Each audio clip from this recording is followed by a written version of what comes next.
Taste the Daily. Thiruvarur மாவட்டம் குடவாசல் சோழ சூடாமணி ஆற்றில் காவிரி தண்ணீர் தாமதமாக வந்ததால் விவசாயிகள் வேதனை அடைந்துள்ளனர். கல்லணை திறக்கப்பட்ட ஒரு வாரத்திற்குள்ளாகவே சோழ சூடாமணி ஆற்றுக்கு தண்ணீர் வந்துவிடும் நிலையில் தற்போது தாமதமாக ஆற்றில் தண்ணீர் வந்ததால் அறுவடையின் போது பருவமழை தொடங்கி பாதிப்பை ஏற்படுத்தும் என விவசாயிகள் வேதனை தெரிவித்தனர். விதை நெல் பற்றாக்குறை உள்ள நிலையில் அதற்கு ஏற்ப முன்னேற்பாடுகளை விடியா ஸ்டாலின் அரசு செய்திருக்க வேண்டும் என விவசாயிகள் குற்றம் சாட்டினர். ஸ்டாப் பண்ணி திறக்கிறாங்க. இதில் ஏதோ உள்நோக்கம் இருக்குது. பிற்கால பின்னாடி இதுக்கு அப்புறம் விதை விட்டு இதை நடமுறப்ப அறுவடை வர நேரத்தில் ஐப்பசியில் பாதிக்கும்.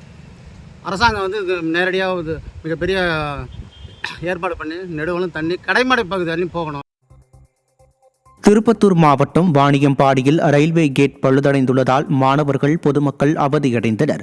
50க்கும் மேற்பட்ட கிராமங்களை இணைக்கும் பிரதான சாலையின் குறுக்கே ரயில்வே கேட் செயல்பட்டு வரும் நிலையில் ரயில்வே கேட் ஒரு பக்கம் மட்டும் திறந்து மற்றொரு பக்கம் மூடியிருப்பதால் பொதுமக்கள் அவதிக்குள்ளாகி வருகின்றனர். திமுகவின் தேர்தல் அறிக்கையில் ரயில்வே கேட் பிரச்சினைக்கு தீர்வு காணப்படும் அளித்த வாக்குறுதியை நிறைவேற்றாமல் கடந்த 4 ஆண்டுகளாக விடியா ஸ்டாலின் அலட்சியம் காட்டி வருவதாக மக்கள் குற்றம் சாட்டினர். திருவள்ளூர் மாவட்டம் திருத்தணி அருகே சாலை உள்ளிட்ட அடிப்படை வசதிகளை நிறைவேற்ற வேண்டுமென கோரிக்கை விடுக்கப்பட்டுள்ளது. அன்னபூரணியில் உள்ள சாலைகள் ஜல்லிக்கற்கள் பெயர்ந்து குண்டும் குழியுமாக சேதமடைந்து காணப்படுகிறது. இதனால் சிறு மழைக்கே இச்சாலைகள் சேரும் சகதியுமாக மாறுவதால் பாதசாரிகளும் வாகன ஓட்டுநர்களும் சிரமத்துடன் பயணிக்க வேண்டியுள்ளது. எனவே விடியா அரசின் திருத்தணி ஊராட்சி ஒன்றிய நிர்வாகம் உரிய நடவடிக்கை எடுக்க கோரிக்கை விடுக்கப்பட்டுள்ளது. சிவகங்கை மாவட்டம் காரைக்குடி மாநகராட்சி அதிகாரிகளை கண்டித்து தூய்மை பணியாளர்கள் தர்ணாவில் ஈடுபட்டனர். கூட்டுறவு சங்கத்தில் தூய்மை பணியாளர்கள் பெற்ற கடன் தொகைக்கு சம்பளத்தில் பிடித்தம் செய்த மாநகராட்சி நிர்வாகம் அதனை கூட்டுறவு சங்கத்திற்கு செலுத்தாமல் இழுத்தடித்துள்ளது. இதனால் அதிருப்தியடைந்த தூய்மை பணியாளர்கள் பிடித்தம் செய்த தங்கள் பணத்தை கூட்டுறவு சங்கத்திற்கு செலுத்த கோரி மாநகராட்சி அலுவலக வாயிலில் அமர்ந்து தர்ணாவில் ஈடுபட்டனர். ஸ்டாலின் அரசு தூய்மை பணியாளர்களின் உழைப்பை உறிஞ்சுவதோடு அவர்களது வாழ்வாதாரத்தை முடக்குவதாகவும் விமர்சனம் எழுந்துள்ளது. தென்காசி மாவட்டம் செங்கோட்டை சுற்றுவட்டார பகுதிகளில் 2 நாட்களாக சாரல் மழை பெய்து வருகிறது. குற்றாலம், புலிகரை உள்ளிட்ட பகுதிகளில் கடந்த 2 நாட்களாக சாரல் மழை பெய்து வரும் நிலையில் வெப்பம் தணிந்து குளிர்ச்சியான சூழல் நிலவி வருகிறது. செங்கோட்டையில் 8 மில்லிமீட்டர் மழையும், அடவி நயினார் அணை பகுதியில் 28 மில்லிமீட்டர் மழையும் பதிவாகியுள்ளது.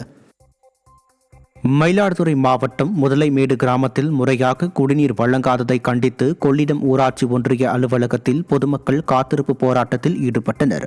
முதலைமேடு கிராமத்தில் அடிப்படை வசதிகளான சாலை, குடிநீர் எதுவும் முறையாக அளிக்கப்படவில்லை என கூறப்படுகிறது. இதுகுறித்து ஊராட்சி நிர்வாகத்திடம் கோரிக்கை விடுத்தும் நடவடிக்கை எடுக்காததால் ஆத்திரமடைந்த மக்கள் காலி குடங்களுடன் காத்திருப்பு போராட்டத்தில் ஈடுபட்டனர். அடிப்படை வசதிகளுக்கு கூட போராட வைப்பதுதான் ஸ்டாலின் மாடலா என மக்கள் கேள்வி எழுப்பியுள்ளனர். பருத்தி மிகவும் குறைவான விலைக்கு ஏலம் போனதால் கடும் நஷ்டத்தை சந்தித்துள்ளதாக தஞ்சாவூரில் விவசாயிகள் வேதனை தெரிவித்துள்ளனர். கும்பகோணம் ஒழுங்குமுறை விற்பனை கூடத்தில் நடைபெற்ற பருத்தி ஏலத்தில் திரளான விவசாயிகள் கலந்து கொண்டனர். இந்நிலையில் விலை குறைவாகவே பருத்தி ஏலம் போனதாகவும் கடும் நஷ்டத்தை சந்தித்துள்ளதாகவும் விவசாயிகள் வேதனை தெரிவித்தனர்.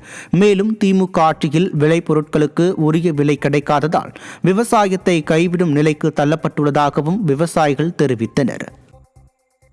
ஒரே பஞ்சை ஒருத்தவங்களுக்கு 55 போடுறாங்க, அதே பஞ்சு ஒன்றா எடுத்து வந்து ஒன்று 70 ரூபா போடுறாங்க. என்ன கணக்கு, எப்படி எடுத்துருக்காங்க, யார் எடுக்கிறாங்க, எதனால இது மாதிரி வந்திருக்குங்கிறது எங்களுக்கு புரியல. விவசாயம் பண்ணதுல ஏற்கனவே செலவு பண்ணதெல்லாம் கணக்கு பண்ணனா 1க்கு 1/4 வயசு கூட எங்களுக்கு விவசாயிகளுக்கு சேரல. இதுல கவர்மெண்ட் எங்களுக்கு உதவி பண்ணவங்கள எந்த உதவியும் எங்களுக்கு கிடைக்கல. அடுத்தபடியா எங்களுக்கு இந்த விவசாயம் அடுத்த வருஷம் பண்ணலாமா வேணாமாங்கிறதுல நாங்கள் பெரிய வேதனையில இருக்கோம். அடுத்த வருஷம் நாங்கள் விவசாயம் பண்ற மாதிரி இந்த பருத்தி விவசாயம் பண்ற மாதிரி இல்லை.